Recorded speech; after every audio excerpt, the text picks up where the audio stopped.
Hey, what's up everyone, Bubble Kings here, and today we're going to be talking about the base stats on cards in Paladins.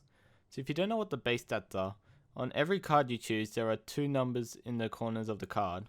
In the bottom left corner, there's a percentage number, which is the damage increase if you choose a card, and in the bottom right, there's just a flat number, which is the health increase if you choose a card.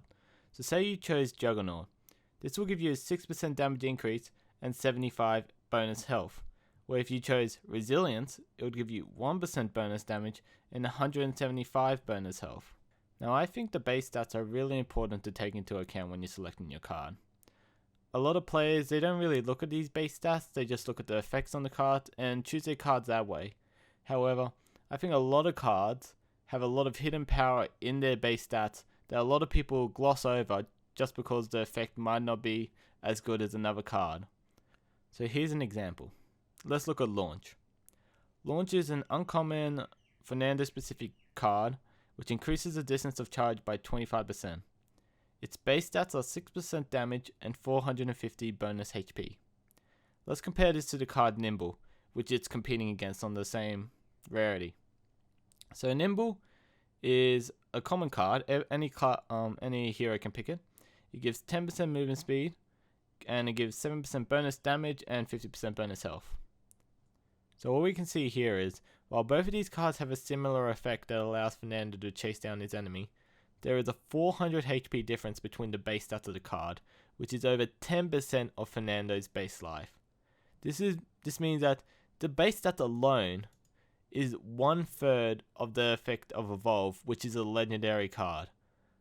So just on the base stats on this card, you're getting over 1/3 of the benefit of a legendary card, which is a bit crazy if you think about it. So let's look at another example here. Let's look at Rekka compared to Big Game. These are both legendary cards. So Rekka gives 25% bonus damage and 150 HP, and Big Game gives 7% damage and 62 HP. So let's ignore the HP for now, and let's look straight at the damage. So Rekka gives an extra 18% damage. However, Big Game gives 6% of the target's maximum health and damage every 5 seconds. Now let's look at a scenario here. We have two Pips, one with Big Game, one with Rekka. Now they're going to shoot 12 shots, which is 2 clips of Pip's weapon, into a Grover. Now Grover has the highest HP in the game with 3600, and with 2 clips, Pip should be able to proc, well at least the Pip with Big Game, should be able to proc Big Game 3 times against this Grover for 18% of his life. Now, most people, and even I, when I originally started playing, and I completely disregarded the stats on the card mostly, they would think Big Game would counter the Grover. Like, obviously, Big Game counters high HP characters, Grover with the highest base HP in the game. It seems like they're perfectly made for each other, right? However, at 6%, Big Game actually deals less damage than Rekka to the Grover at 3600. Now obviously this changes as Big Game gets leveled up and against higher health characters, but the moral of the story is that people will instantly see Rekka and think it's a card that's made to counter shield characters, and it is.